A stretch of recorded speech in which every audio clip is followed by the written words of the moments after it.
friends get together so they can try things. You're invited to this podcast so that you can try things. Now we will stop singing so that we can all now try this. Hello and welcome to Now Try This, the podcast where two best friends get together every week to try something new. I'm Marcus, and that's Nick. Hello, I'm Nick. Hi, guys. Oh my goodness, you are here for October. It is almost the end of it, but this month is different. We don't do normal tries. We do. This is the month of spine-chilling stories sold to you by shocking, sinewy, scary people. Wow. Month. That improv, right? That improv 101 came through. Love it. What do you mean? That's what we always call this month. That's the name of this month. I thought you were going to continue, but I see you're drinking a sip of water. So this week, we are joined by a special guest, Dan Drambles. Hey. Say hi. How are you doing? Great. Better now. Wow, the bench is great. Guys, we're so excited. During this podcast, you know, it's usually Marcus and I going off back and forth. But this week was just super special. We've been doing these Halloween movies. Well, this is the third one because there's only two other ones during our podcast lifetime. And I don't like Rob Zombie. So we are really excited because we love the first one. We hated the second one. And here we are for the third one. But we thought we wanted to make it more special. And Dan is a YouTuber from across the, what do they say? Across the pond? Across the lake? Across the pond is the phrase. Though it really should be ocean if we're going to be literal about it. Interesting. He's not from here. He's from a different country. And he is being very generous with his time and his time zone situation to be here for us, which is why we have a 5:30 a.m. live here on twitch.tv. But Dan is a YouTuber. Dan is a video essayist. Dan, how would you describe yourself? Hot. Yeah, just Nice. Absolutely stunning. Sexy hunk of gingerbread man. I guess I paint myself like a skeleton and talk about horror movies would be the layman's terms of it. But yeah, I guess I'm like a video essayist / reviewer / filmmaker. It always sounds pretentious when you say filmmaker. I always think that, but it is technically true. So it's like it is true. So yeah, I don't always do horror, but I do have a special focus on horror, especially around the October period. First Wholesome Halloween was done 2 years ago, and that was a back-to-back 31 days of video essays. With a new video released every single day, and then I did it for a second year, and I haven't done it for this year, which is a shame, but maybe in the future we'll get the third in the trilogy. And somewhere in amongst that I also released a horror film that toured around the world in various festivals and stuff, so that was cool. That's amazing. And yeah, that's me in the long and short of it. Make some horror films, watch some horror films, kind of just like horror films. That's the gist. I love that. And I totally understand what you mean about feeling pretentious. I'm an actor here in New York, and I finally have accepted I will moniker myself as an actor. I will say it around parts of people introducing myself. For a long time, I was like, oh, I like pop around on stage and on screen and stuff. I don't know. So I don't even like calling myself a YouTuber, even though that's like objectively true. Like I know with filmmaker, I can be like, oh, well, it's only indie stuff. But like, yeah, I do YouTube. Like if you upload regularly, you're a YouTuber. But it's like, dirty word. Get it out my tongue. Well, we don't consider it a dirty word. You are a YouTuber. And guys, you can check him out at youtube.com/Dan Drambles. Links will be in the description. Yeah, I feel like society sometimes can have a negative connotation to it, but I feel like at least we know the amount of work that can go into creating anything, and especially YouTube videos. There's like hours and hours of editing and filming and script writing. It's a lot, and you work very hard. Oh yeah, for sure. Like I would say, like without meaning to sort of pat me on back for it, I would say that like Wholesome Halloween alone as a series, and that's not including all the other stuff on my channel, like I probably work harder on that than I have in any full-time job, and I've had a few. Yeah. And not to mention, we are fans. We are a little awestruck here to have Dan. We have watched many of his videos. Wholesome Halloween was our venue into him. And guys, if you don't do anything else, if you don't follow us ever again after this, you should check out Dan's Wholesome Halloween. This last one he did last year was going through all the slasher movies, Freddy, Jason, Michael, and just hours and hours of footage and amazing content to really like sit in and learn something about some of your favorite movies. Appreciate that. That was a nice plug. Couldn't have done it better. And this week we are here to talk about Halloween Ends. But before we get into that, Nick, have you tried anything new? Oh God, Marcus, hold on. God, I stole it from you, Dan, bitch. I'm so sorry. I'm so thrown off. I was looking down. I thought he was teeing me up to like plug our Patreon or do something like that. And then every time I plug the Patreon, then I ask him this question, and now you've asked me. So instead, I'm going to plug the Patreon, patreon.com/now try this cast. Guys, we just released our poll to decide what we will be trying next month. That's right. Instead of challenging each other, you guys help us decide what we try. So go ahead and go to patreon.com/now try this cast and help us out with that. Have I tried anything new? Oh my God, I had an audition last night and it went awful. Oh, that's fun.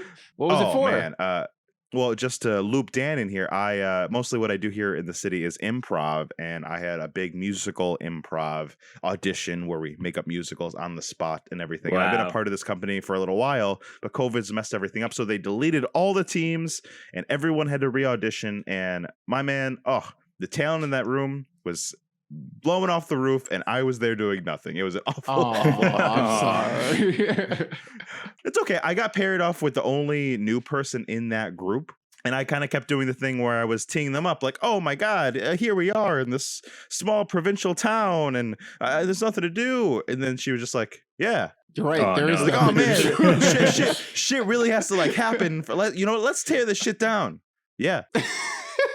All right, well, okay. Did That was they the not first scene of pass the show. Improv 101? I feel like the first thing you learn is yes and. No, I'm being a little facetious.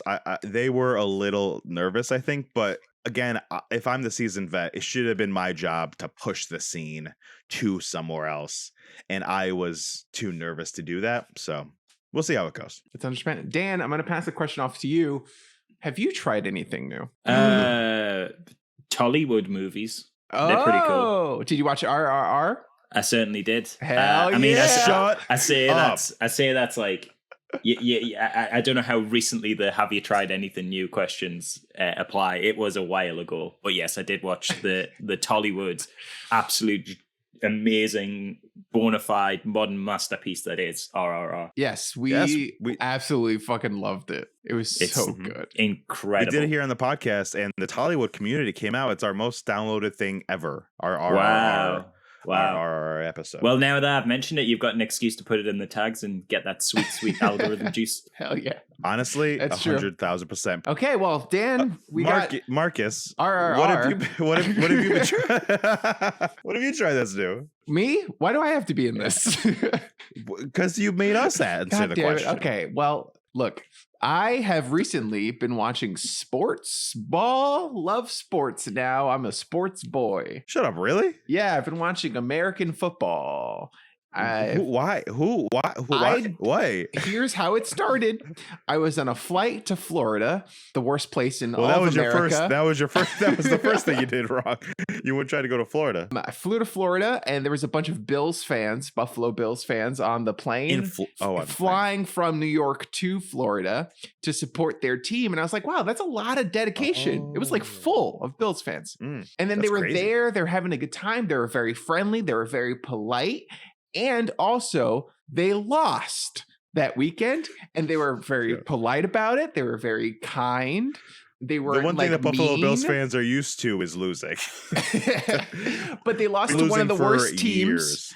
And the score was like 3-0. So I was very impressed that it was such a low score and that they managed to lose to the worst team. So I was like, this is my team. So now that's the team I root for. I watched a game recently. It was fun. It was a good time. They're doing What's really well this interesting year. to me is as somebody completely outside of both the sports bubble, but especially the American football bubble, because that just does not come over here. Well, actually, I do think they have the very occasional game over here, but it's like it's niche if you're into that over here. Like I wouldn't You know look any at that team person names. weird. You don't talk to them. You ostracize Yeah, them. it's like, why are you staying up till like 4 a.m. to watch the Super Bowl? Like, what's going on, man? American but then football. again, I can't criticize because I like wrestling and WrestleMania is big. Oh, I love wrestling. Oh yes, we could talk. Well, let's not get onto that because Yeah, I will let's- talk about wrestling yeah. for about I can talk about wrestling as much as I can talk about horror films. But yeah, when you said that you went as it was Buffalo Bills supporters, my head was just like, what, like the serial killer? Yeah, Buffalo Bill supporters. It's, you go to the Yeah, they convention just every love year. Buffalo Bill. Yeah, everyone comes with their own skins to the games. It's great. Wow. Also, the Wait, idea which that came everybody was first? polite after losing is very foreign to me. A child of a football family. Yeah, What you guys would call soccer. yeah. But soccer fans aren't always so polite afterwards. There's certainly been like cities trashed and Yep. stuff on big games, derby matches, which is like where the main what we call like the big rival matches. So like Newcastle and Sunderland are like a huge one in the league. They have like mounted police patrols like monitoring them at all times because they can get out of hand. One dude punched a horse one year, and that was like the news of the city. That's so legendary. Now everybody in Newcastle, like for like not so much now, it's kind of faded, but like for like a year after, it was like, you know, if you wanted to dismiss someone from Newcastle, or you wanted to dismiss a Geordie or anything, it's like, shut the fuck up, horse puncher. Like it was just like, you punch That's horses. wild. It became the That's stereotype. amazing. I love it. Oh my goodness. Okay, All let's right, start talking so- about the movie. We are here to talk about Halloween Ends, the third movie in the David Gordon Green trilogy of Halloween, starring Jamie Lee Curtis, as well as other people like Andy Matichak and Rowan Campbell and Will Patton. It was hard for me to even say any of those people because I don't understand why they're in this movie. So Halloween Ends, the finishing part of this trilogy. Gosh, it's so hard to even know where we should start, because why don't we start with just like a quick like 2 or 3 sentences. How do you feel now that you've watched the movie, now that it is out and this long anticipated end of this trilogy has ended? Marcus? I was, after the last movie, I was very upset with the direction the trilogy was going. I guess not very, but there was a chance. No, you were pissed. There was You a were chance pissed. to redeem it in this one and just really tie the whole thing together a little bit better. And I am happy that this movie exists. I'm glad I watched it. But Really? yeah, I feel like Sorry, it was go ahead. so. I was just yelling at the screen the whole time about how, you know, just how angry I was. And it was still an enjoyable experience watching it because I got to do that. What a nice couple sentences. Dan, what about you? My soul hurt. Because it was filled with evil. Oh, I wish it had a bit more evil in it, to be honest. Yeah.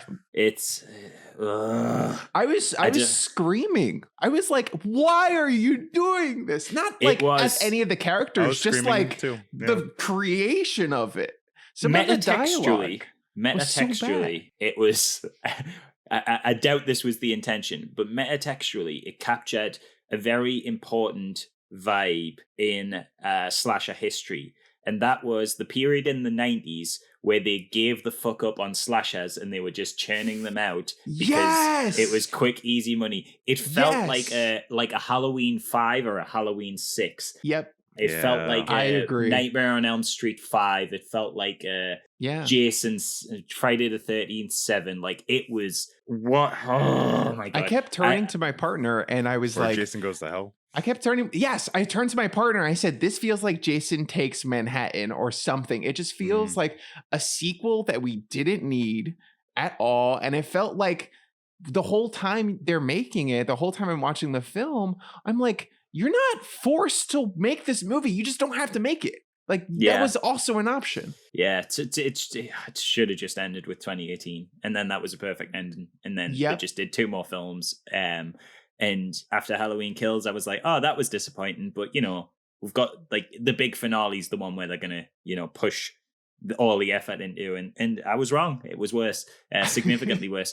It was the full on like character assassination Oh, the yes. characters. It was franchise assassination of like such a like I've got a friend called Kay, and she loves Halloween so much that she has like a massive tattoo sleeve of Michael Myers. Oh no. She said after watching that film she was going to get it lasered off. Oh no. It's I remember not minding the first 20 minutes. I would even go so far as to say, oh, this is interesting. This is a new direction Yeah. that I didn't expect them to take it. So I will give 2 instances of praise to this film, because I hate honestly I hate being negative about like films, Same. especially like massive Yeah. like franchises I care about and stuff. Like I take no pleasure in it, but when it's deserved, in this case it is deserved, I will rip it apart. But I will give 2 instances of praise to this thing, and that is, 1, I appreciate that the marketing did not spoil what it was about at all. That's and 2, true. I appreciate that they didn't go down the obvious route, because there was not a fucking single obvious choice made in this movie. It was so out of left field and so unexpected, not necessarily in a good way, but it was definitely unexpected. I don't know why they looked at Friday the 13th 5 and thought, hey, you know how everybody hated that one? Let's make this the principal like focus and inspiration for our finale to this like hugely reinvigorated franchise that came off the back of, firstly, one of the greatest horror films, slasher films, possibly films of all time, with 1978's Halloween, and then secondly with the 2018 reboot, which fucking slapped. It was amazing. It did a great job. Yeah, like I really was hoping that Kills was going to be the only weak element of this, but my god, it was a mess. It was just fundamentally broken as a film. It was bizarrely strange. Like, it was one of those films where you kind of like watch it and you're like, how did this get made? And the answer is because it has Halloween in the title. But like, how, like, at any point in the process, you should stop and check your work, or have someone else look at it. I don't know how it made it through so many hands. Yeah, well, the thing is, I think like, you that's look at all the problem. It writing. made it through so many hands, right? It clearly has so many different fingerprints on it. For sure. But even still, with a franchise like this as well, like, a lot of these things are like so protected and so like restricted, which is a problem in some ways, because it restricts like creative control of people taking in new and interesting directions. I mean, look at the new Star Wars trilogy with Disney. It was like, oh, we went too risky with Last Jedi, so let's play it as safe as possible with what's the last one called? Force Awakens? No, that was Force Awakens. The Rise of the Skywalker. Rise of the Skywalker. Jesus Christ.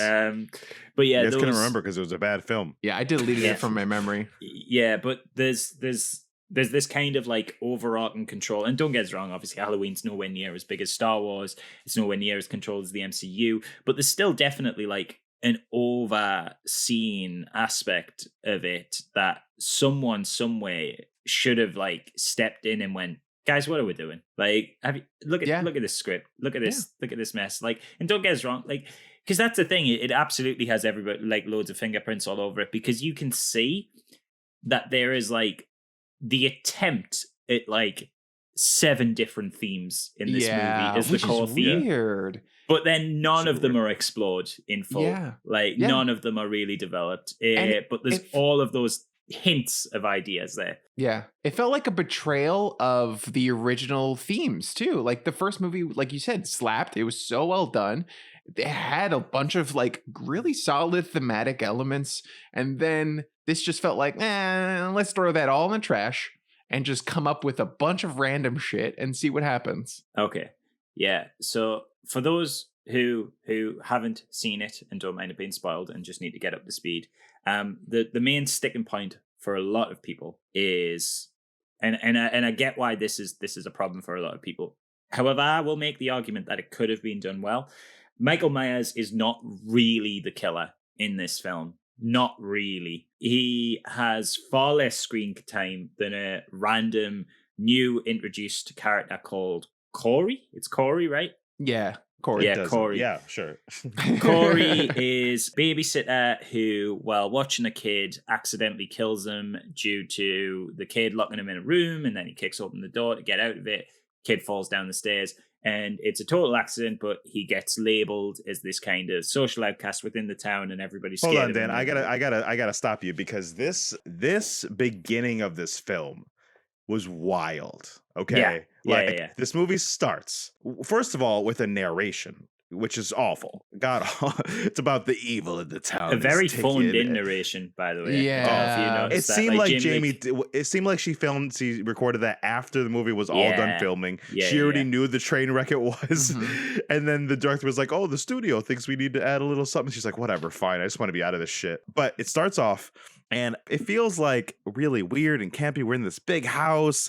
We got this shitty kid. No, kids are shitty. It's a kid that obviously is not getting the attention he needs. But he has this shitty babysitter who I hate immediately. Immediately as this babysitter sits down and is interacting with the kid, I hate him. I think he's an awful person. He's an awful baby. Did you say, Do you think he's a good babysitter? I mean, I didn't think he was that bad. He was fine. He was just a person existing in the world. Yeah, the mom literally. No, you know why? This is maybe I work with kids. Okay, so maybe I felt like I was talking to Lexi about this, my partner, and I was there's like, a standard you have in your head that you have set for yourself. Yeah. That he was not meeting. Yeah, but not even like a standard. Like she said, "Hey, my son is scared of things, and that's something to watch out for as you babysit him."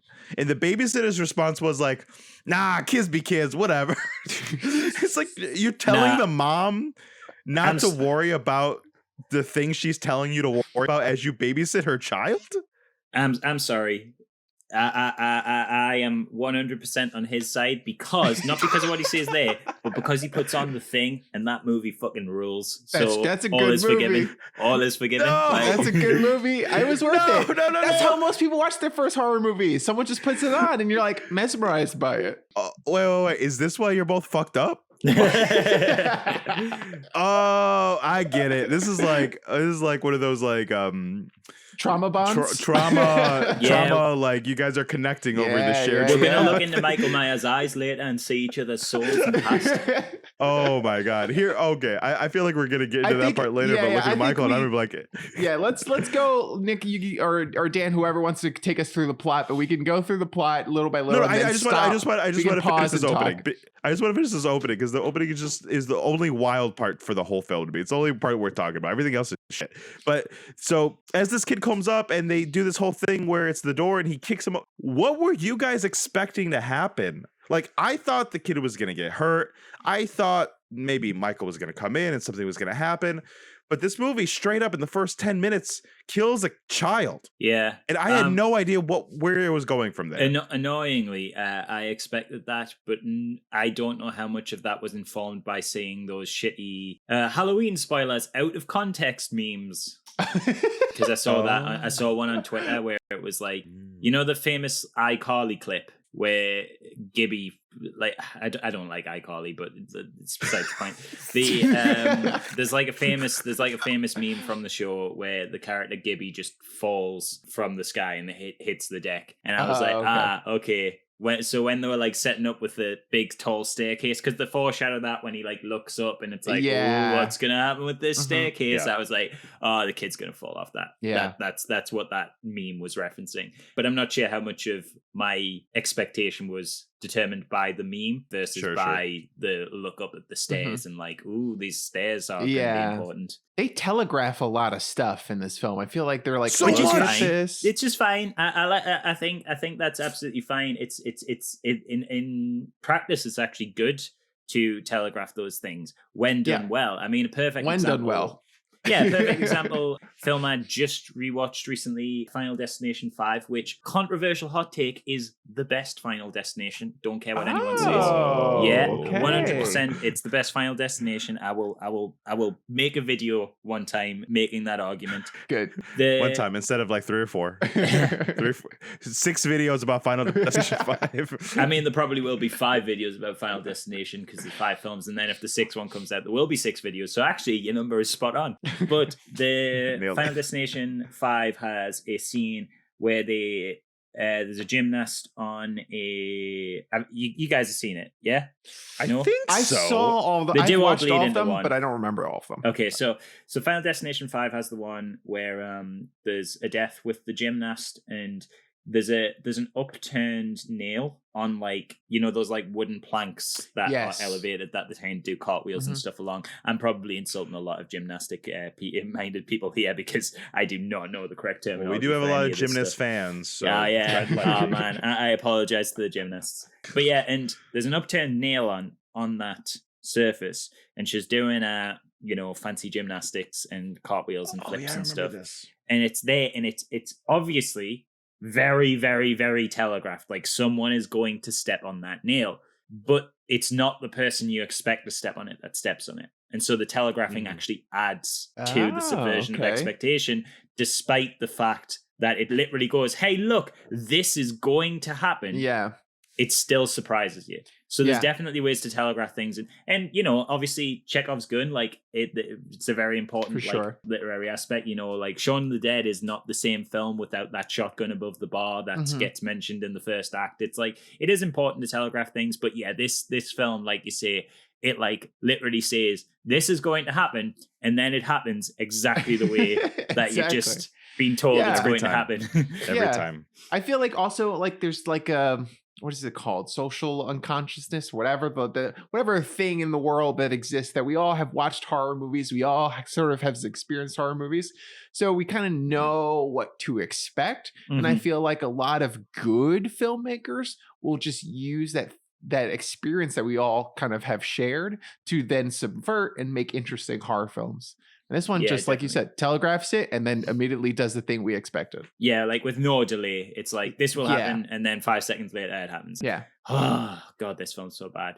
I literally remember like sitting with my girlfriend, and I was just like in the cinema. I was like genuinely so excited because I'd avoided reviews, and I went to see it like not day of release, like the day after, because I couldn't get down day of release, and I saw it the day after, and went to an early showing even, so that I'd had less chances of getting spoilers, even though obviously horror plays better at night. But I was so excited when like 10 in the morning, and I just remember like receding into my seat. Oh, no. It was You're making such a sad story. Yeah, I was genuinely in awe of how bad it was, because I haven't seen a film that bad at understanding its franchise since and I know Jurassic World's not that old, but at least Jurassic World had the capacity of, while not understanding its franchise, of being a perfectly functional turn your brain off blockbuster with dinosaurs.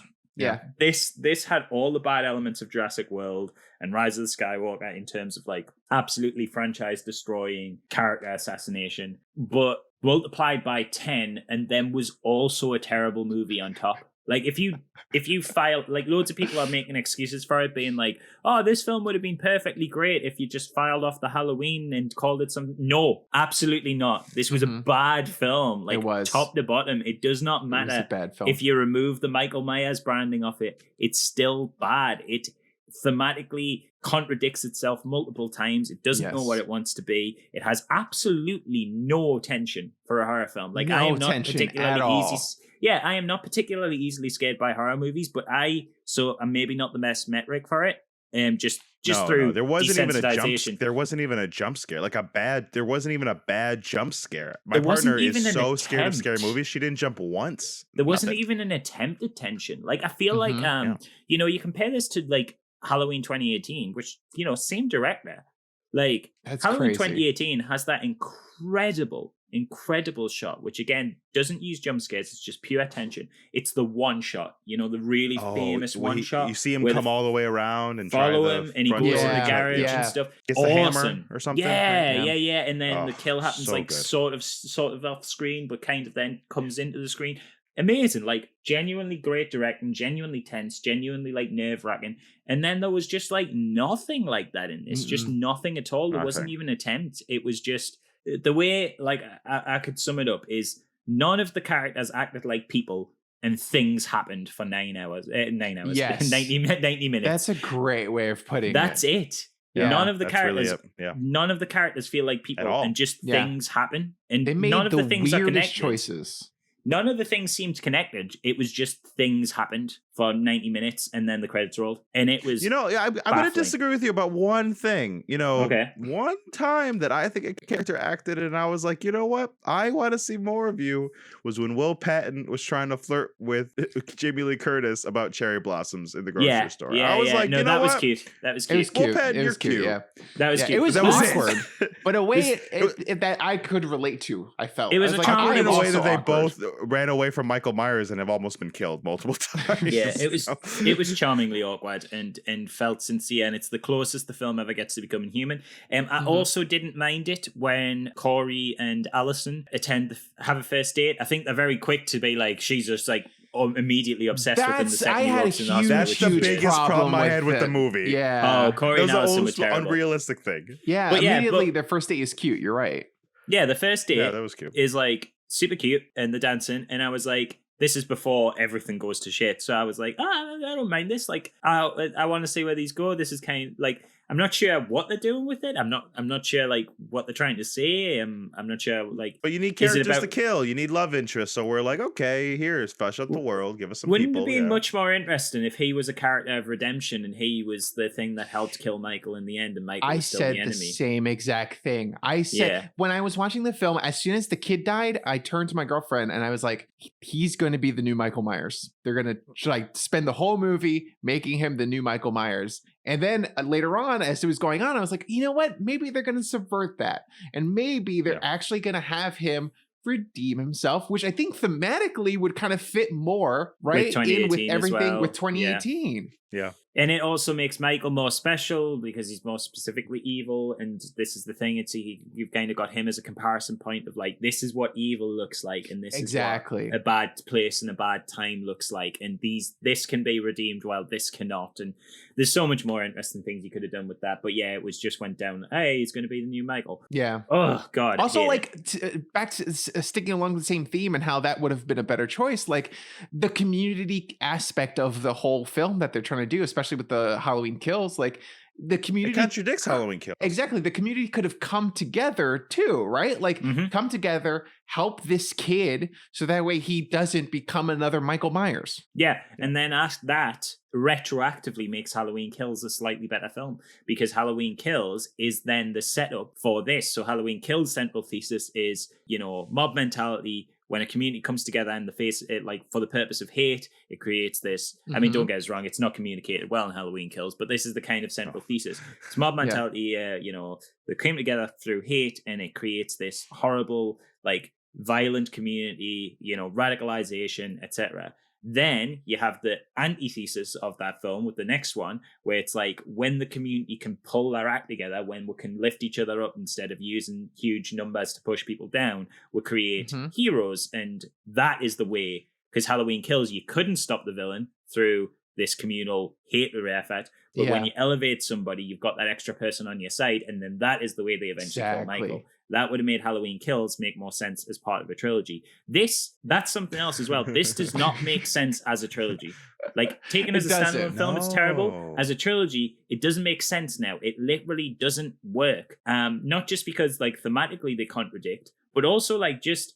And I am not one to be, like, a plot holes guy. Like, I hate that shit. Like, I do not care if something... Yeah. But, like, there is... I understand that Michael's been living in the sewer for 4 years because that's an excuse that loads of people are like, that's why he's shit in this film. It's like, yeah, but you didn't have to write that. Like, he can have not lived in a sewer for 4 years. Like, but either way, they set him up in Halloween Kills to basically be like this fucking superhuman, supernatural force. Yes. And then this one, he's a little bitch. He goes down like a sack of shit. He does. It's so funny too, because the whole point of the original Halloween 2018 was to say, okay, this is human. They made a big deal about saying he's human. Like, he's a monster, he's terrifying, but he's still human. And the capacity for evil that we all have is inherently scary. Good. I like that. I like that a lot. Then Halloween Kills undid all of that, and it was like, nah, it fuck it. starts with him getting out of the fire and being Superman it's right like, away. fuck it. He's a supernatural killer. I'm like, okay, fine. I'll readjust. I'll fix my brain to go along with this. And then this goes back to the original. It's like, actually, no, sorry. He's just a dude. And, I don't know if this is insight into it because I could be wrong, but I remember, and we probably talked about it in the last podcast, Marcus, I remember that after Halloween Kills, I'm pretty sure the director said, we are going to handle COVID in this movie. And I feel like the time span that happens in this film, I think there are either remnants of that or there are probably even direct references to it. And maybe the studio like cut it out. I got what you're like, saying. You know what I'm saying? Yeah. Michael Myers was living in the sewers because there's no COVID there. I got it. I got you. We're on the same page. Yeah, that's what I'm saying. That's what happened. Yeah. He was in isolation. Yeah, so since he didn't get the COVID, he lost his powers. You follow me? Or maybe he got COVID, and that's why he's weaker in this film.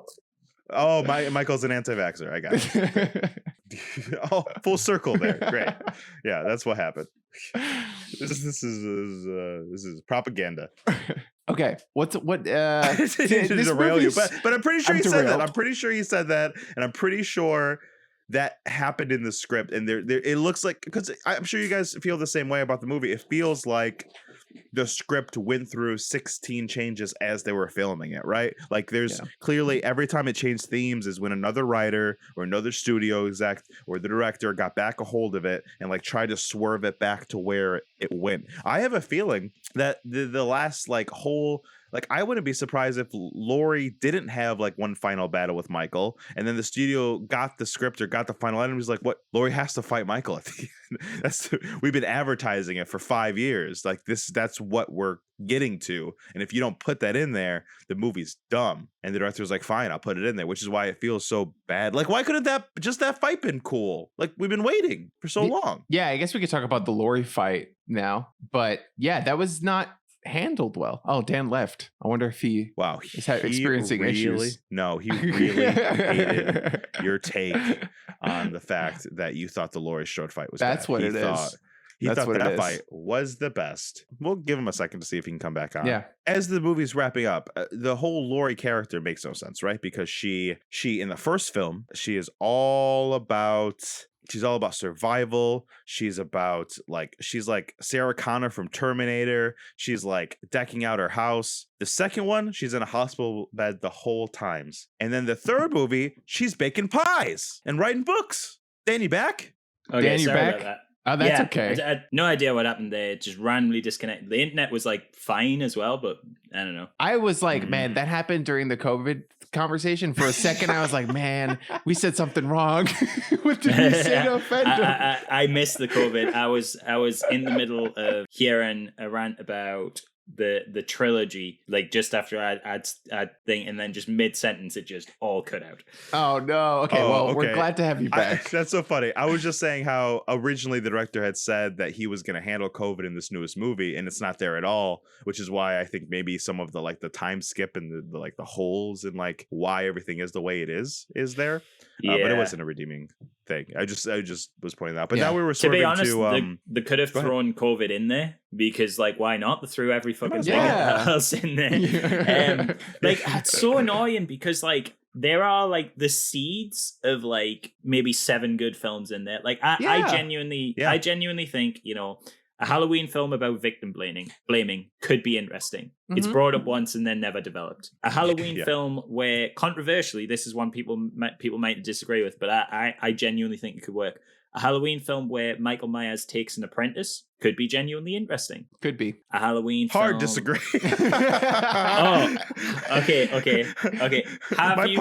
My partner predicted that at the beginning of the film, and she's gonna be mad if I don't mention this on the podcast. She predicted at the beginning of the film, she's like, "Oh, I think like Michael and him are gonna be buddies and like go around killing." I was like, "Lexi, that's the dumbest thing I've ever heard in my life. That's not gonna happen. You're wrong. Why do you even try?" And then it happened, and she wouldn't shut up about being right for the rest of the movie. She's so correct, and there was so much that why egg you on my hard face. disagree though? Is that why you hard disagree? Yeah, though, or do probably. you just think it's a Probably. terrible idea? Because I get why people would think it's a terrible idea as well. But I do I think you can do it both. right. I would watch a movie like that. Like they've done it before. I don't know if I forgot what franchise did it, but they've had like apprentices in horror movies, in slasher movies before, and I don't think it's ever been super done well, but it has potential as an idea. Well, it always feels like we come in to see Jason, we come in to see Freddy, we come in to see Michael, and then when we don't see them, we get disappointed. Like I've never, like I also recall like different moments of these things happening, and like movies trying.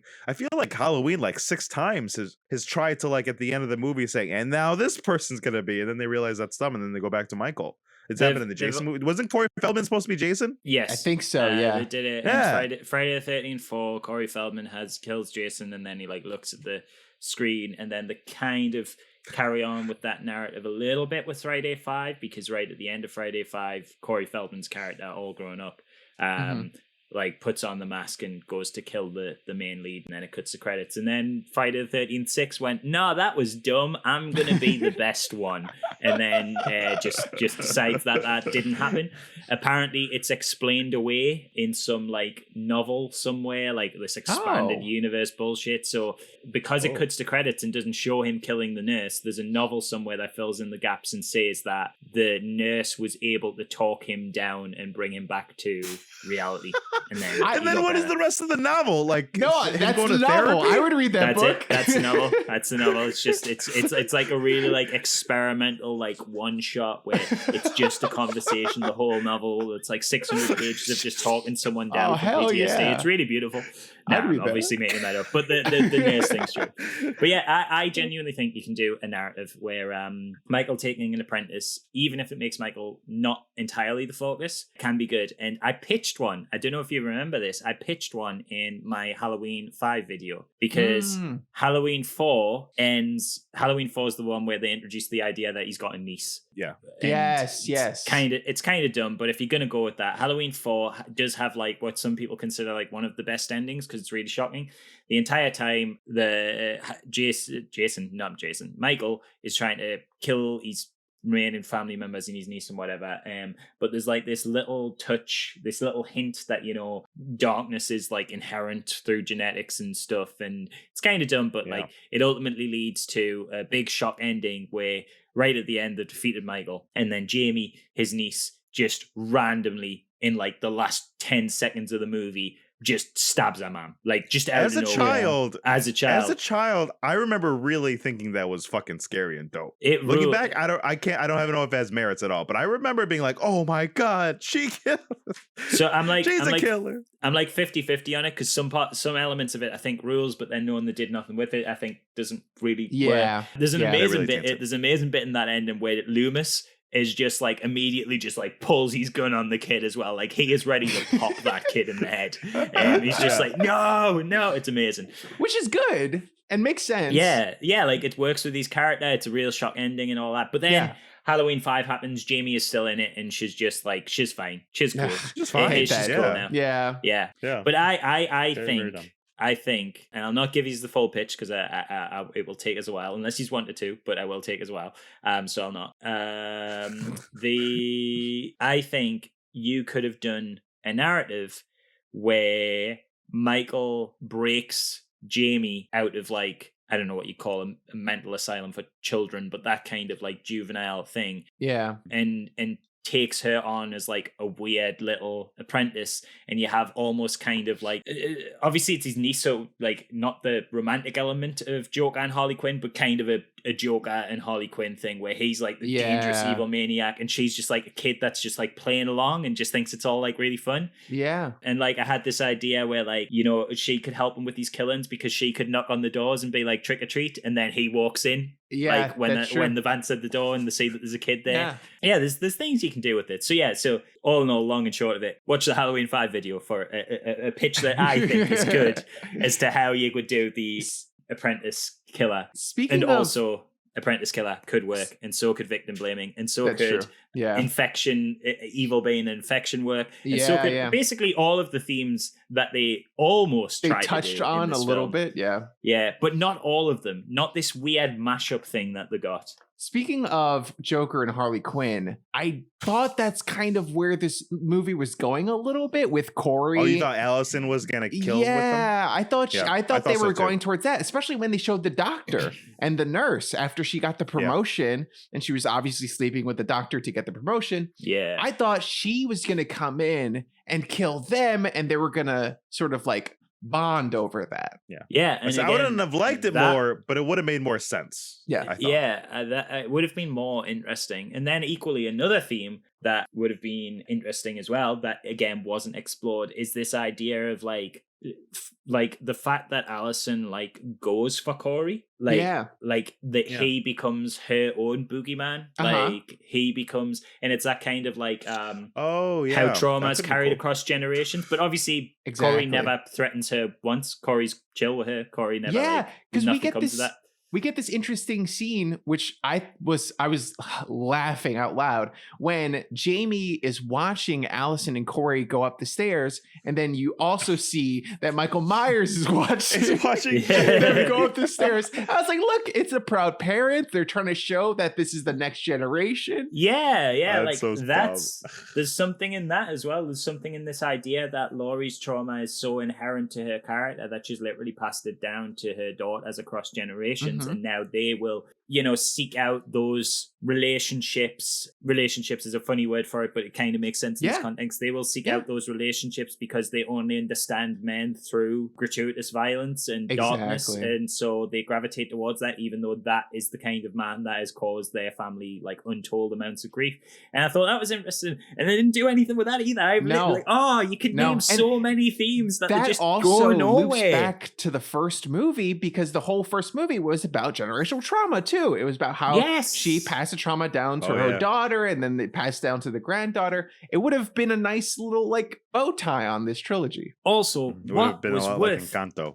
What was with Generational the trauma. fucking oh my god, what was with the Riverdale-esque CW-ass dialogue between Allison and Corey? It was horrible. It was like it was very Riverdale. Disney. That's a good point. Nailed it. Yeah, it was like Disney Channel level, like the whole like I just want to burn this town down. I'll light the match, and the whole like, what was it he says when he's on the roof? I'll light the match. Cringy. What was the what was the line where he's there on top of the radio building and he jumps down? That was right. Is like was that the light the match? Oh no, that was a different section. No, that was in the the diner. match. That was in the diner, but then he's got one where he's what like, did he say? I think you're just scared that you don't have enough bandages to save me. And it's like, I hate all of this. I hate all. And what's weird is they weren't like that. They do like a complete U-turn to get to that section. It's really weird because they have that cute little date. This is what I was going to say before, and then I went on a massive tangent. They have that cute little date, and you're like, oh, this is nice. And then the woman whose kid he killed is there, and she's like, oh, you're having a good day. Another interesting theme of this excommunication of somebody who made a mistake. Yeah. But like, and so he storms out, and then suddenly Allison and Corey are talking like they've been together for like 4 years, and they're going through like a hard rough patch and like a breakup, because that is like their first date, and she's just like holding her hands out to him, and she's like, I just wish you would let me in. And I'm like, what the fuck do you mean? You met him like 2 hours ago. What you But they're talking like it's like a be all end all, like last ditch effort to save like a long-term marriage or something. And the way they were talking to each other was like, you have kids and a house together and are trying to save the relationship. And such an easy fix. They could have just known each other back in high school, right? They could have known each other as kids. It's such an easy fix, right? It's so easy to fix it. 2 lines, and then that little suspension of disbelief happens because we're like, oh, they've known each other a long time. It's such a mess. It's such a mess. It's unfathomably a mess. And then also, I just think even when you take away all of like the themes that don't work, all of the tension that doesn't work, I also just think it was like, I mean, granted, that's a lot of the reason why it's badly done, but it was also just like badly done, just in places like even the ideas they did execute were really, really badly executed. Like the whole thing of like, oh, Corey's becoming the new Michael. When he does the iconic sit-up, it's like so stripped of context where that would be like interesting or relevant. Do you know what I mean? Like, Yeah. because obviously the famous first instance of the 90-degree sit-up was 1978 after Laurie has stabbed Michael from in the closet, and she walks out, and there's just that shot of her in the foreground and Michael's presumably dead in the background, and he just bolts upright and he turns, and as he turns to look at Laurie, you just get that piano note of the dun dun dun, and it's like, oh shit, and then it cuts away and you're like, oh, she's in the house and the guy's alive. Corey getting up was literally just him getting up. It was just like, oh, he did the Michael thing, but it was literally just him like, he might as well have like done it sitting on a sofa because he wanted to get a can from the fridge. Like, it was just like, oh my God, he did that. But there was no like accompanying musical score. There was no accompanying menace. Like, even just to like, it would, even just that could have like been saved, even if it was just the get up thing. Because he jumps off the roof for like no reason because nobody acts like a fucking human in this film. Yeah. And then he does the sit up, and it's just like a sit up just to, you know, sit up and talk to Allison. But like, even if they just accompanied that sit up with like a little motif from the like iconic score, you know what I mean? Like just a hint of like, oh shit, that means something. But it was just so meaningless. It was so trivial. It's like, you know, you could have literally interpreted that as, oh, he's just sitting up. It's just similar to how Michael sits. Like, it didn't work. And then I also thought, like, you know, you wait something like 40 minutes before Michael Myers shows up to the film. And when he is revealed and when he does appear, it is so unceremonious. It's just like, there he is. Yeah. There's no like build. There's no drenched dread. He goes into the sewers. He has a little, and you know, and it's been telegraphed. You know, it's there. You know, he's going to be there. Yeah. But it's just like, correct us if I'm wrong. Maybe I'm just misremembering it because it was done so badly. But I feel like there was no musical score. There was no, and don't get us wrong, like big moments don't necessarily need a musical score. Silence can serve them. In this instance, it didn't, because it's literally just like the arm reaches out. It's not even a jump scare. It doesn't even have the capacity to be a jump scare, but the arm reaches out and it just grabs Corey and he just looks down the thing and it's just him looking at Michael and it's just like, oh, there he is, I guess. Like, they could have played like the Halloween theme song at that moment or something interesting. I feel like the theme music was used really weakly in this film. Like, I don't even remember when it occurred. Whereas, like, I feel like with 2018 and 1978, like every single moment that plays is iconic. It's like important to the. Whereas, like, it kind of reminded us actually the way they use the theme of how much. I know I've already brought the comparison of Jurassic World, but how much Jurassic World didn't understand when to use the theme. So, Jurassic Park 1 through 3, even 3 understood that you reserve the Jurassic Park theme for like the first glance of dinosaurs, like the first time you see like the regality of nature, the majesty of these like extinct creatures. And then like fucking Jurassic World played it over a theme park. So it was less like regal fucking, it was just like capitalism. You know, it's like you instead of playing it over a T-Rex, they're playing it over like interestingly shaped bars of hotel soap. It's like, what the fuck's going on? And like Halloween kind of did that same thing. It was just like, just stick the theme anyway. Yeah. So let's continue talking about the scene too, because Michael grabs Corey in the sewers and they just stare into each other's eyes. And I guess they're like doing I didn't know what was happening. I was like, maybe they're going to introduce a supernatural element and they're doing a soul transfer. And Michael Myers is like transferring his soul into Corey. Yeah, well, that would I fit think more they with the thought evil they did infection do thing. that.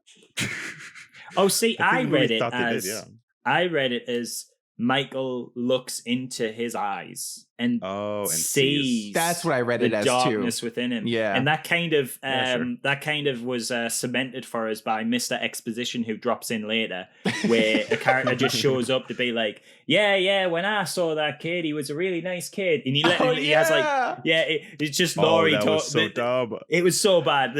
A character comes up to Laurie and is like, I would like to introduce you to this man. Meet Mr. Exposition. You should talk to him for one scene, and he's never seen again. And it's just him going like, yeah, like he killed my son, and before that he was a really nice boy, and I think he still is a really nice boy. But when I looked at him, I just saw like dark eyes, and oh my god, which is so weird. I thought, also like Corey's whole thing of like pre murder having a wide-eyed stare, and then post-murder he just like furrows his brows a little. Oh to yeah, then, like, as an leans his head, actor, like, yeah. "Ugh." It's just like He had a like I'm a murderer now kind of face. Yeah. He's like, yeah, exactly. Like he's just got constant resting murder face. Like it's hilarious.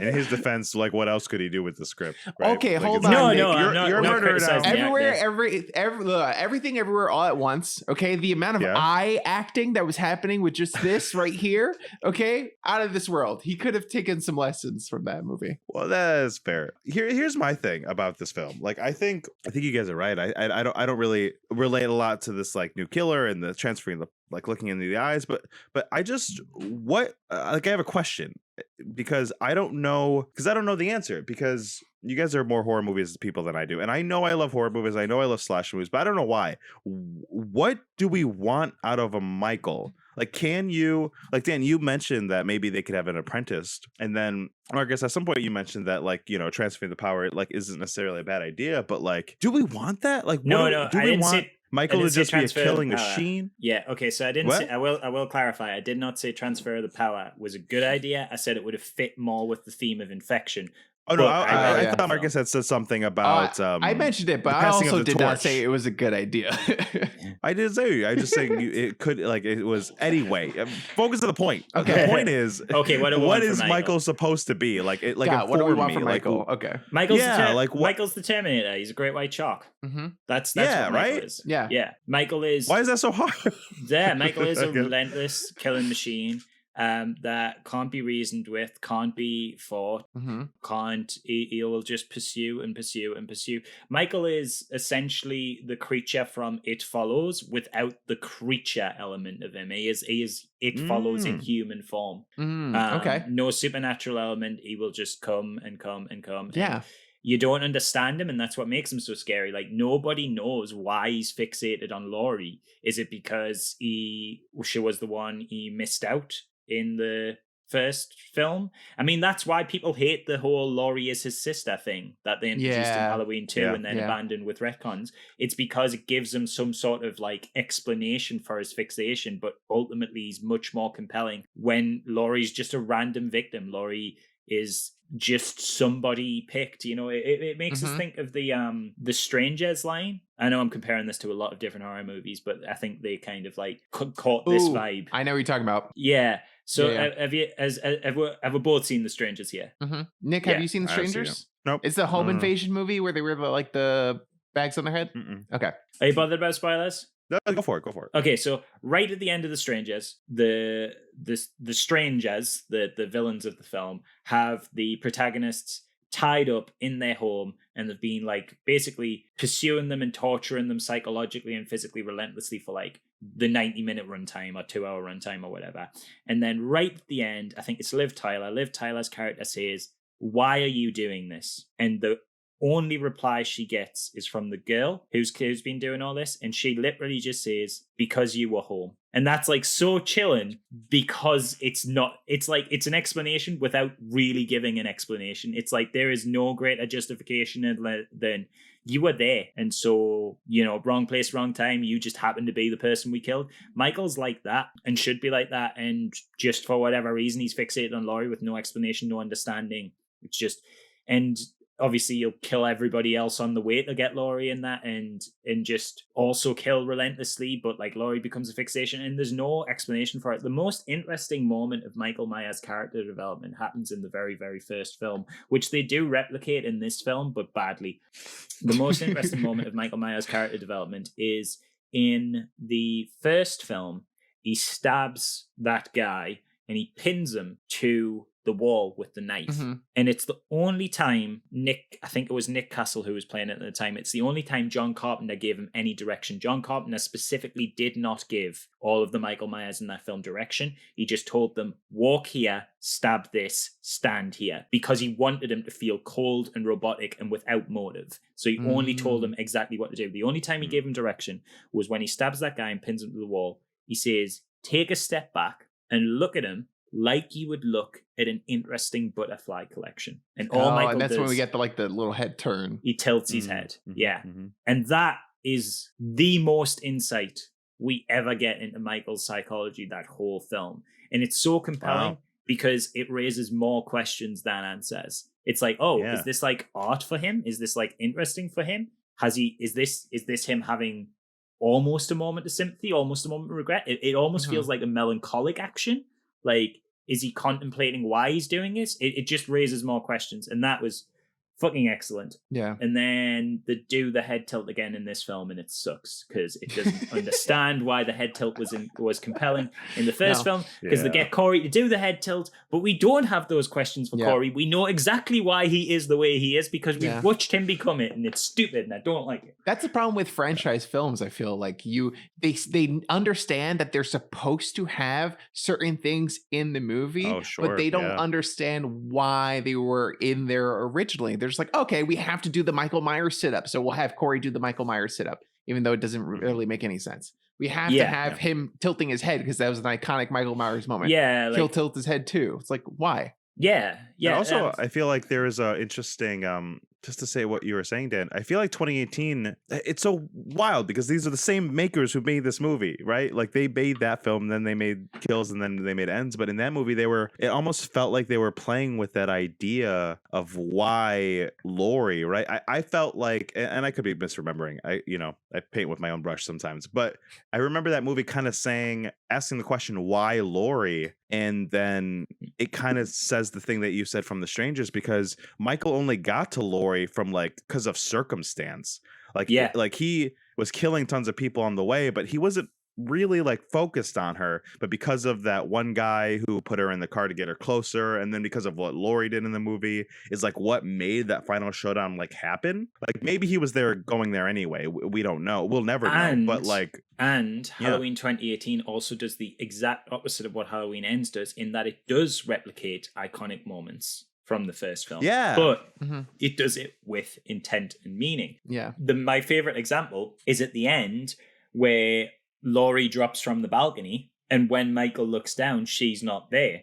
And it plays the melody, which is the exact same as what happens in the first film when Loomis knocks Michael from the balcony and he looks down and Michael's not there. He's disappeared. It was a dead body there, and now the dead body is seemingly not dead because it's buggered off.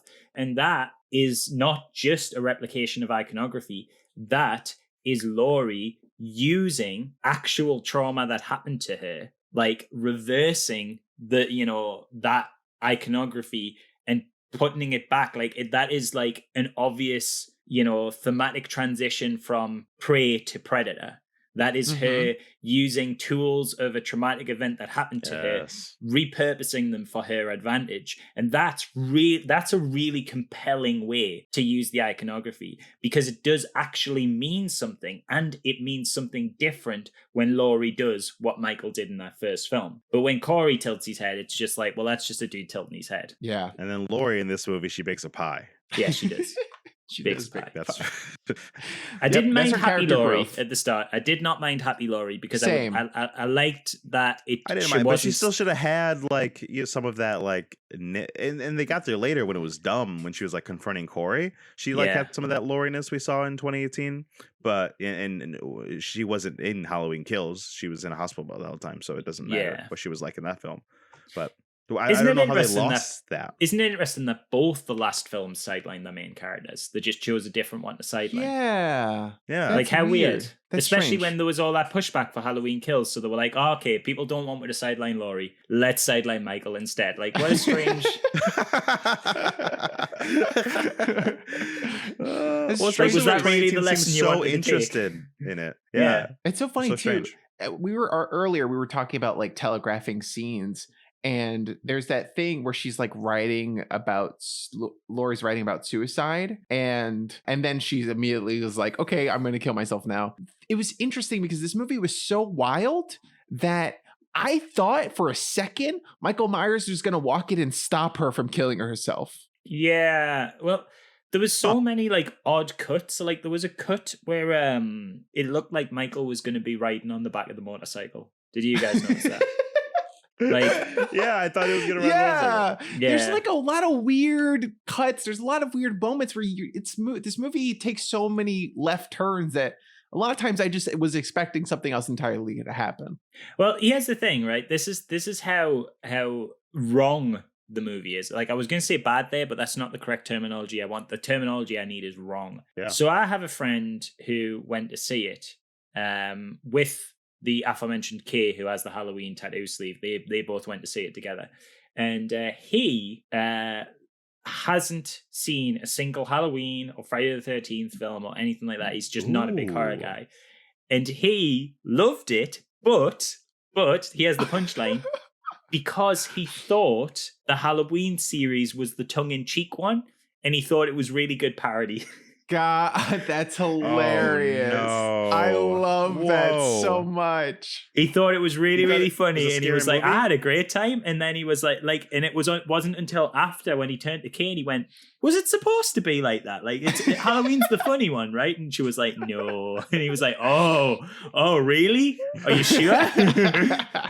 It felt, the dialogue and everything was so off and so weird and so wrong, like you said, that it felt like a David Lynch movie or something, where it's just like supposed to be off. I feel like it felt like it was written sure. by AI. It was written by an AI prompt That- that was like yeah. something like Oh yeah, Yeah, it Halloween, did. comma, This is what it felt like. yeah, It was Halloween, like an comma, Uncanny Riverdale, Valley comma. movie. Yeah. Yeah. It's very strange. Do you Such a think, bizarre- Dan, that this is the worst in all of the franchise history? It's up Good there. question, It's good certainly up there. I do think there's an element of recency bias when people are saying that it is the worst, because Halloween 6 is god awful. Like, Halloween 6 is a criminally bad film. But it's a bad film for very different reasons, so it's hard to compare the two. Halloween 6 is bad because it just makes no sense. Like, it's hard to follow. It's convoluted. And I get... That's the like, cult as- one, right? Yeah. And I guess Yeah. as much as, like, this film thematically was a mess, like, I never was lost. I never was like, wait, who? Mhm. What? Where? Yeah. Why? Like, what's going Yeah. on? Like, whereas you do get that Yeah. with Halloween 6. And also Halloween 6, like, looks awful. Like, it's all shot, like, really dark, and, like, it's got this, like, horrible grade to it, and this weird... It does this, like, really... shitty, like, every time there's like a scene transition, like, they're trying to be scary, so they just flash up loads of like creepy imagery with like a weird set. It's gross. Like, it's a mess. I hate that. I would say it's a better Is it the most film. disappointing? It's the most disappointing by far. But it's a better film than Halloween 6, but it arguably does more damage to the characters than Halloween 6 does. Oh. Because at least Halloween 6, by the time it comes along, like, we've already had a bunch of cult shit introduced, and it, like, Yeah, with the that's true. cliffhanger ending of Halloween 5, and it's just, it's like, nobody cares at the point where Halloween 6 comes along, and the characters being like Halloween Ends feels like a very, very sudden, like, out of nowhere reinvention of the characters, whereas like Halloween 6 was the result of a drip feed of bad ideas through a series of films, so Yeah. it doesn't feel Yeah. like as big of a punch. But when, like, in this one, you know, in this one, when like a random dude who's just been introduced is literally punching out Michael and stealing his mask in seemingly little effort, like, That was that wild. feels That like was that feels like a crazy. far cry from the last time we saw Michael Myers. That was one of the worst scenes. Yeah. I Yeah. hated that so much. Hated it. Why Why'd did them he- remove his mask? I guess thematically removing his mask at the Mhm. end, you know, to be like, Yeah. now he's just human. But, like, surely it should have been Laurie to remove his mask. Yeah. It was Surely it should have been as he comedic, died. Yeah, honestly. it was. He It walks was. in, yeah. he like pushes him a little bit. He's like, and it's kind of like, oh, like Michael Myers is just an old man at this point, so it Yeah. almost feels like bullying. In a weird way. Also, old man Michael Myers is a good concept too. But not Yes. in this film, because old man Michael Myers versus old woman Laurie, and they're both just too old to keep this game of cat and mouse going, and it's just got to come to an end. Yeah. That's a compelling finale idea. It would take a Yeah. lot of like good execution to pull it off, but like it is. But yeah, that's another theme that just kind of like doesn't work because it's mashed up with 1,000 contradictory themes in this weird like film blender. Like it's Mhm. Yeah. but it's yeah, bad. like old man Michael is kind of cool. Like this idea Yeah, of like even I'd watch evil must stage and even evil must die. Like you could literally do, you know, Logan but with Michael Myers, like a film like that, like that would work as long as you'd like did it right, but not as like just a like afterthought for a couple of scenes. Yeah, yeah. exactly. So that's what I mean. Like Halloween 6 is the worst film because it is genuinely like badly put together. Not badly put together in the way like, oh, there's a lot of clashing themes. Like it's like barely visible at times. It's scene transitions are obnoxious. It's got this horrible like tint over it and stuff, and it just doesn't make sense. So Halloween 6 is the worst film, but as bad as Halloween 6 is, and as much as there is a character assassination of Michael and that he's some weird tool for this magical cult, it at least comes at the end of like a constant degradation of the character rather than like he's a killing machine and then the immediate next film he's like an old man who like a toddler could push over. Yeah, no, that's true. At least you saw it coming with 6. Yeah. But then he still has strength and is able to do things later when he needs to. Well, it's whatever's convenient in for the the canon plot. of it's so dumb. Like he's an old man who can get pushed over by a toddler, but in order to kill him, you need to drop a fridge on him, slip both his wrists, slit his throat, stab him 7 times. It's like you can't have your cake and eat it, mate. Okay, I'm gonna segue into a game real quick. We've talked a lot about Halloween films of yesteryear, and so I'm gonna test your knowledge real quick if you guys are okay with that. Oh my god, a game! Roll the clip! Yeah. Now try this trivia. Now try this trivia. Now trivia. Now trivia. Now trivia this. Weird. Oh, we're back. Okay, we're back. Okay, guys, so this is a quick little game. I'm gonna read you a couple of IMDb reviews. Wait. What? Do I have to go against Dan in horror movie knowledge? The guy that we're here to be the Are you pitting me against our guest, our expert guest? I feel like this is a fair matchup. If he seems fair to me, I feel like know. You need to ask him a really convoluted question, and then you need to ask me like, what is the name of the babysitter that survives in Halloween you 1978? guys can work together also on this. Oh, okay. If you would Let's like. do that. Okay. I also feel like I'm going to feel dumb, but I went on IMDb and I found some reviews. I'm going to read part of those reviews for you, and you have to guess which movie in the Halloween franchise they were reviewing. Okay, and, this is going to be near impossible, but because people like a lot of shit and a lot of people hate a lot of great movies, so it could be anything. But I'll give it a go. I tried to find ones that had like a hint as to like what it was, but maybe without being too obvious. And at the end, we can, after you guess, what movie it was, you can also, for a bonus point, see if you can guess the score that they gave it out of 10. Ooh. The scores never make sense. Don't get excited, Dan. The scores never. There's shit on the movie, and then they say 7. That's true.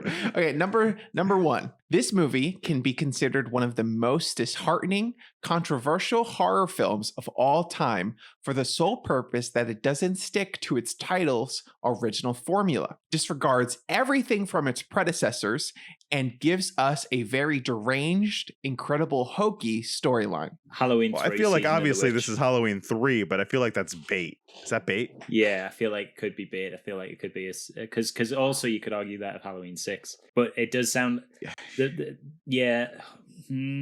could argue with it for this movie we just watched. But yeah, that's true. It feels like it's leading to Halloween 3, but I do feel like that's a misleading. It might be Halloween 6, but what do you think? 3 or 6 should we go with? I think 3 is the safe bet. Okay. I don't think we'll feel bad if we're wrong. But if it is 3 and we didn't guess 3, we would feel bad. Yeah, okay, let's go 3. But I want it on record that I thought it might have been 6. It's 3, and the answer is Halloween 3, Season of the Witch. That is correct. Okay, nice. Can you guess the score that they gave it out of 10? I think they like hokey. I don't know. I don't think it's like a 1 or anything. Hokey's a fun word. And was that the whole review or just a paragraph? No, I'm not. The whole review was like an essay, so there is more. So they could have changed. Yeah, because that feels like the introduction. Like, because then the next line could be, "And I love it." But, exactly. So, I'm gonna say 6. Okay, Nick. Whoa, that's high. What are you thinking? I say 4. 4, 6. Okay, Dan was closer, so he gets the point, and it is he got a 7 out of 10. Oh man, I was like torn between 6 or 7, but I thought 7 was maybe a bit too high. That's wild. You're absolutely right. The next line was, "Wow," and I loved it. No way. Really? Oh my god. Okay, next movie. This remake exists in a twilight world of originality, and a pure copy never manages to find its own voice. The result is a really bad movie with a few great moments. Sorry. Gotta be. I mean, it's one of the zombie, reboots, right? surely? Yeah. It's Zombie or 2018, but But people the- generally like 2018, right? Yeah, but people are strange. You can find like bad reviews for any old masterpiece. Sure. It's like, oh god, I remember That's like true. being absolutely like validated by a Twitter thread recently where somebody had put out like a question. It was like, what's the worst film you've ever seen in cinemas? And it had like 2,000 replies, and people were like, the worst film I've ever seen in cinemas, and I walked out halfway through, was Road to Perdition. And I'm just like, what? Like, just great all film. of these replies. Yeah, but like It's a great loads of the movie. replies were like some of the greatest films ever. Like That's someone had, amazing. someone had put like Inside Out. Someone else had put like I'm not saying Inside Out's one of the greatest films ever, but like genuinely like really good films. People were like, oh, it was the worst. I couldn't stand more than 30 minutes of it, and I walked out, or I demanded I a hate refund feelings. afterwards. Yeah, but like Inside Out, It is funny. Petition. I remember like Godfather 2 was on Oh there. my and I'm just God. like, what is going on? Who are these people? So yeah, it's hard to get a metric of that. Well, it's my Um, personal bias that I don't think it's Rob Zombie because I really, really dislike Rob Zombie's films. So I feel like that review should be way worse. Oh, So that's probably on me. It does So say probably it's a just really Rob- bad movie. No, Okay.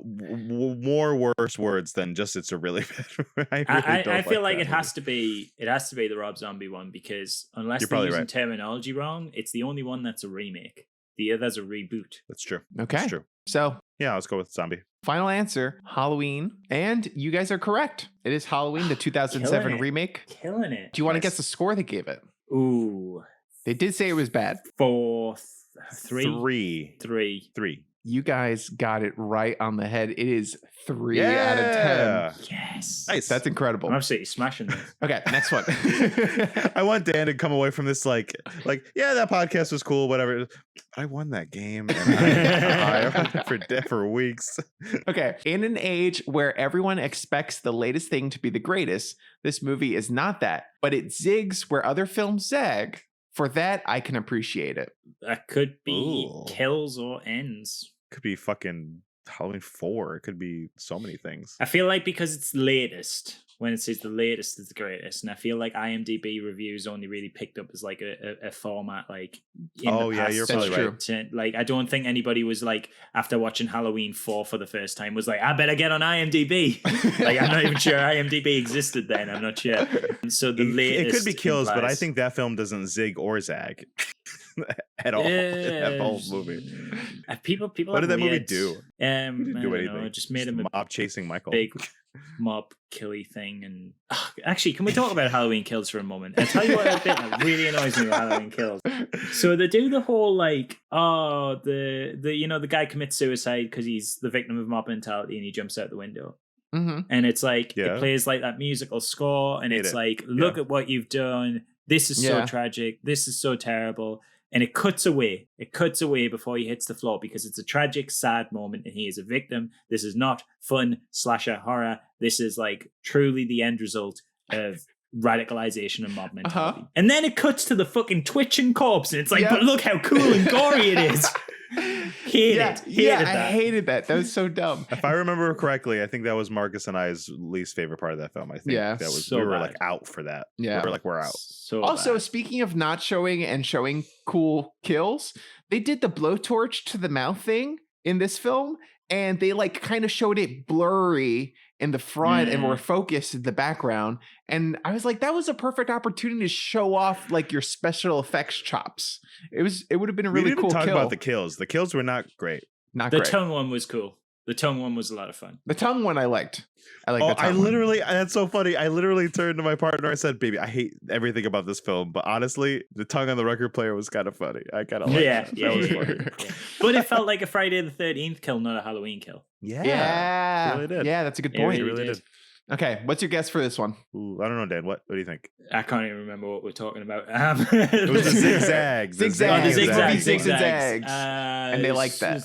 Ends. Let's ends because Yeah, it definitely that's where I'm zigs. It If definitely not, if zags. nothing Yeah. else, it definitely does the opposite of whatever the other ones did. A resounding true. endorsement. This movie definitely zigs. Yeah. It is Halloween Ends. You guys are Nice. correct. Yes, we are on fire, man. Can you guess the We're score crushing it. that they gave it? They appreciate it for it, but they recognize does something a bit weird. 5? 7?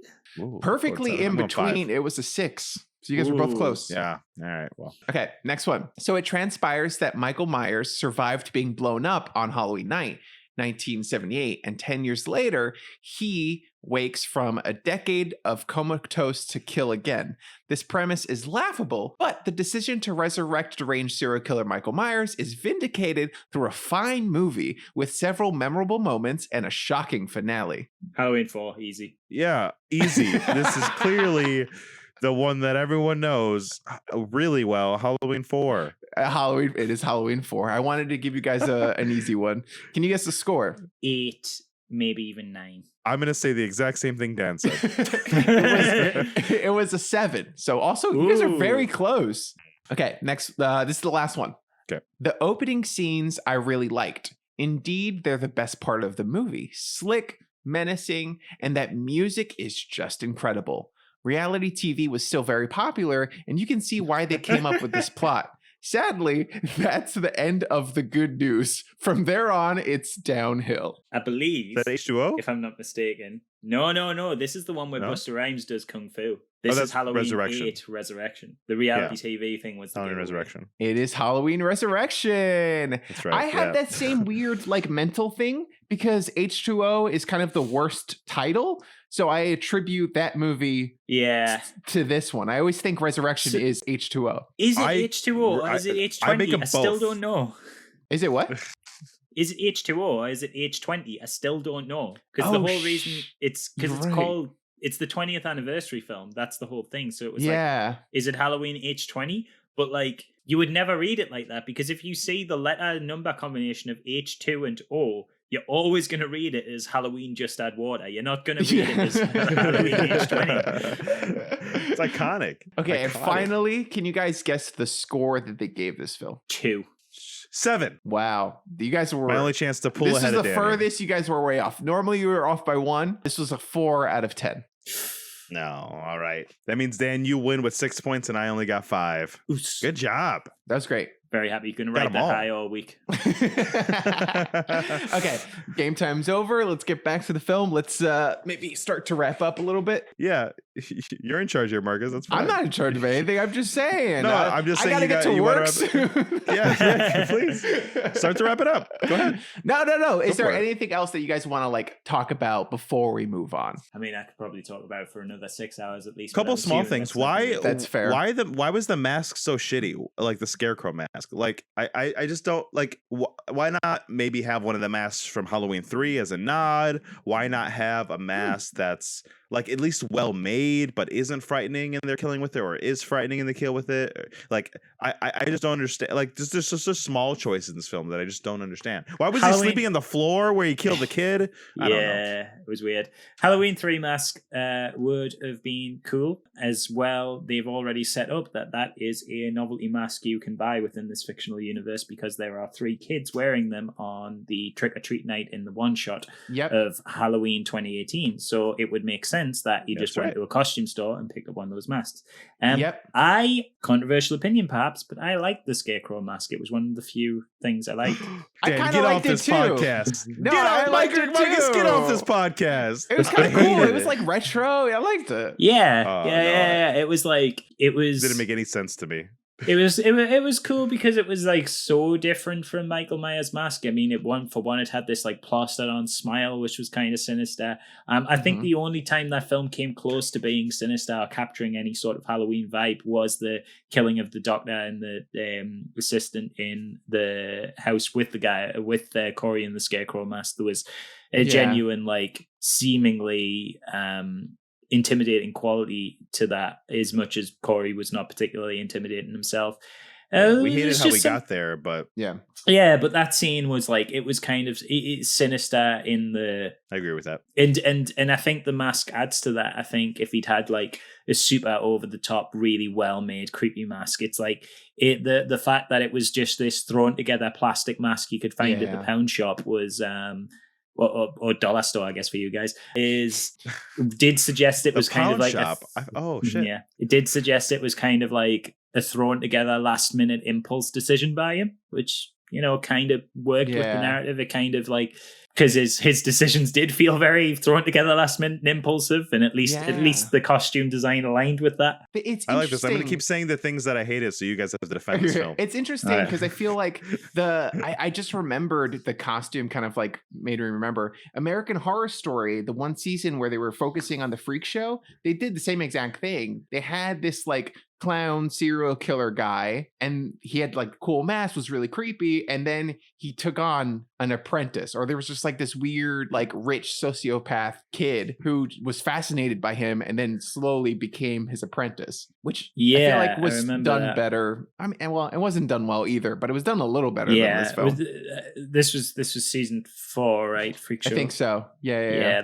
I think it as a core concept, I think Freak Show had the potential to be the best one, but I actually think it's one of my worst. But I agree. Yeah, it was not a great season. I will say though, if you're gonna give him a mask that's, I know it wasn't necessarily a Wizard of Oz reference, but I would say if you're gonna give Corey a mask with a Wizard of Oz reference, he should have been the Tin Man, because then you've got the whole connection of if he only had a heart. Oh, wow. Okay. Look at that. I feel like there's so many times that I'm like, why didn't they just like consult people online? I know it's a crazy mess for movies to do that, but sometimes it's like, who has input on these films that can't see the obvious threads that they should be tugging on? Yeah. People with no connection. It is unfathomable how much this one just shit the bed. Like it's genuinely confusing and baffling how it happened. Like I'm in awe of it. Yeah. Like I'm kind of of the same opinion as Mark. I'm in awe of how I like that it exists solely because I am entertained and in awe of how misguided it is, and how like I am dying for the episode of what happened on YouTube, what goes into like the behind the scenes of like where did this come from? Yeah. I want to buy the Blu-ray. I want to watch the director's commentary on this film because I'm just so fascinated by it. You were meant with silence, Marcus. Like, yeah. I totally want to hear the director explaining why he didn't make any mistakes. You saw that article. He came out like defending his movie. He's like, oh, just not for everybody. I don't know. I just found his words a little, I don't know, condescending. It's funny sometimes like hearing directors talk about their own movie, especially when it's so bad. It just like it at least gives you a little bit of insight. Like I went to the like New York premiere for like Ninja Turtles or whatever, and I was watching Michael Bay. The Michael Bay? Yeah, I was watching Michael Bay watch his movie, and it was amazing because it was so bad. And then I would look at Michael Bay, and he's like, "Fuck yeah, I did that." Oh my gosh, that. I would like, I know obviously it's not a great film, but like that experience I would have paid top fucking dollar for. It was great. It was so fun. That's awesome. Okay. It blows my mind though. Like speaking as somebody who's like made films and had them like come out, it did like on like small cinema circuits. I remember the premiere for the August Club, and I sat through, and like people liked that film who went to see it, but I sat through the entire thing. Like it blows my mind that Michael Bay can look at that and be like, yeah, fuck yeah, because I sat through the entirety of the August Club wincing, just like receding into myself, thinking everybody fucking hates this. I'm a failure. This is the worst thing that's ever been put on screen. And it's just like I aspire to have that level of confidence that I could like look at Ninja Turtles and be like, I have made the next Citizen Kane. You know. I also like the subtle name drop to August Club because now I'm looking at the IMDb and I really want to watch it. I'm not sure I can recommend it. I'm very harsh with my own work, so I'm like, yeah, by all means, please go support the movie. It was on Prime Video at one point, but then they removed all the indies because Jeff Bezos is a bastard. That sucks. Fuck him. But yeah, but it was now you can get it on Prime, but you have to buy it. But I just put it up for free on YouTube for people who it saved them the money. Guys, go check it out. Yeah. And just before we go, I do want to. As I was looking up, I saw this one review of this film by Brett Leakey 6 days ago, and it said, "Wow, what an incredible film! Suspense, drama, action, and most of all, fun. This is a classic Hollywood movie, which means all the great characters that we've come to love are here. That includes Michael Myers, and in my opinion, Oscar is definitely calling this time around. The only criticism I have is that it's called Halloween Ends. This makes me sad. I'm not ready for this franchise to end. In fact, I think there could easily be 4 or 5 more movies here." God Almighty! That has 5 to be stars. a tongue-in-cheek Yeah.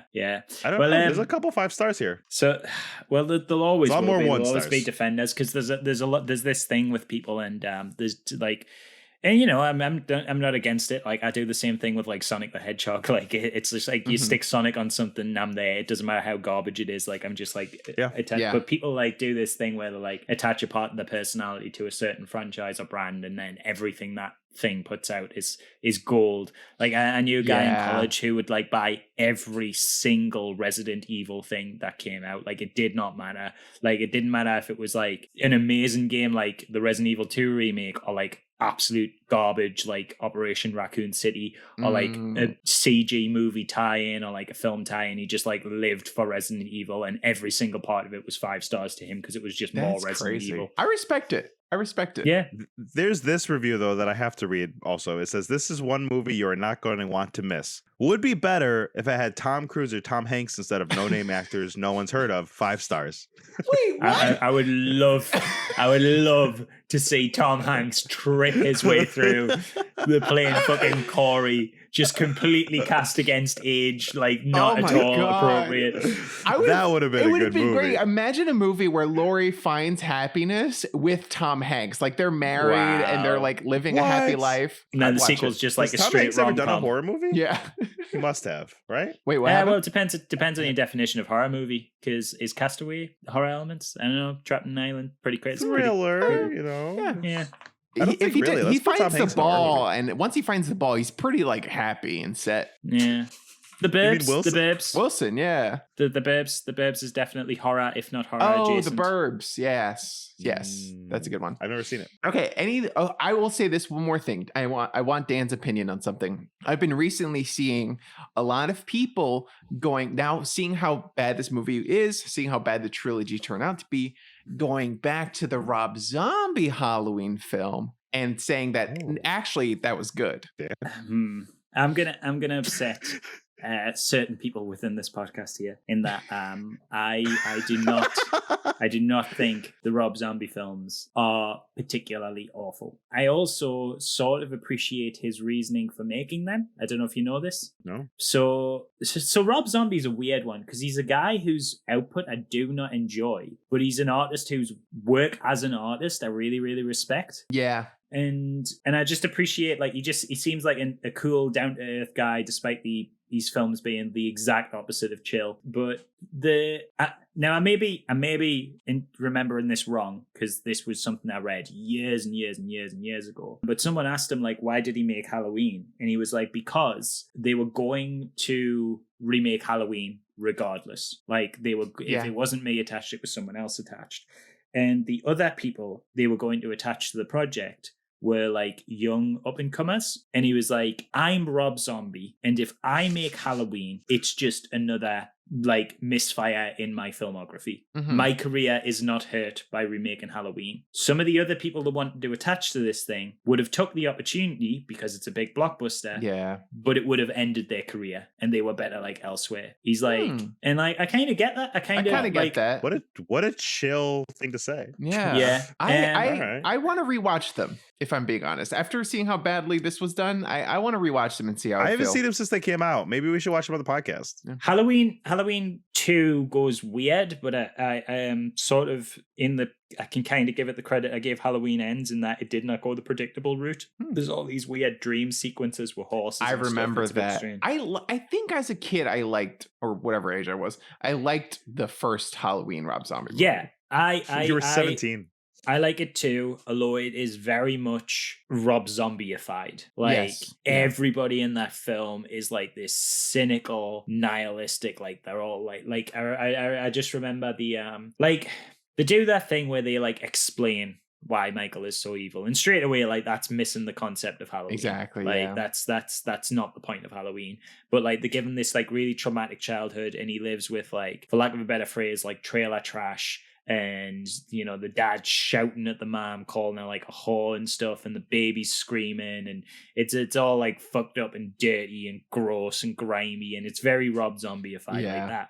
But it does have moments where it's like, you know what though, like this is unsettling, this is creepy. There's like a really like, I mean, I haven't watched it in a long time, maybe my opinion's changed now, but there's a genuinely like unsettling bit where you see Michael Myers as a kid kill another kid for the first time. And it's like, they do that thing where they sort of justify it because I think the kid bullies him. I might be misremembering, but it's like, I think so. but yeah, and he just like beats him to death with this tree branch, and the kid is like begging for his life, and like it does that weird thing where it's like at first you're like, yeah, get that kid who bullied you, he deserves a hit in the face, and then you're like, oh no, or too far, Michael, stop it, he's already dead, kind of thing. And like it's uncomfortable watching a kid beating another kid to death in such graphic depiction. So like it does have its own edge, even if it's not the edge of subtlety that the first film had, because the film is anything but subtle, but it has merit, shall we say. It's certainly better than fucking Halloween Ends. Well, I would agree with that. I would love to revisit it, Marcus. And I just remember really hating when I saw, I remember I was out 3/4 of the way out through the movie when I saw Michael Myers like crawling on all fours chasing somebody, and I was like, I don't think they understand what this movie is. But you're right, opinions change. I haven't watched it since I was 17. Maybe I like it better now, especially after watching Halloween Ends. Yeah. Okay, fantastic. So it's time for the questions. I'll start with Nick. Nick, did you like the movie? No, next person. Dan, did you like the movie? I certainly enjoyed my time with it. Shall we shall we phrase it that way? I have the same opinion. I think I enjoyed that it existed and I watched it, but I did not like it as a film. You hated it. I mean, I did hate it as a film, but I had fun. Okay, Nick, what's the next question? I forgot. Jesus Would you Christ, recommend how long it? have we been doing this? Would you recommend the Would you film, recommend Nick? it? Oh, No. okay. Oh, but there was No. almost there's a journey going on in there. So, well, I just thought like would I mean, I'm a horror enough guy. I mean, I'm here with two real horror guys, but I'm thinking of like would like a layman like this movie, like someone who doesn't know anything? And I don't think it's good enough of a film to even justify telling someone to sit through it. Dan, Well, my would you friend recommend did, the like film? I say, but he thought it was parody. So, Yeah. the as a Halloween film, no. As just general like slasher horror film, if you want to kill 2 hours at the cinema, also no. As an educational tool that I will be teaching my university classes on how not to handle thematic elements, yeah, absolutely. Like I'll Yeah. probably use it as a teaching tool on like why themes are important and why you should stick with core ideas and not just smatter them around and make gibberish. But yeah. Absolutely. Love that. Also, that Jamster dude, what are you doing up this early? Thanks for joining us. But would Marcus ever admit to not liking a horror movie that isn't Texas Chainsaw Massacre? I love all horror movies. I admit to Except liking Texas all of them. Chainsaw Massacre. Except Texas Chainsaw Massacre.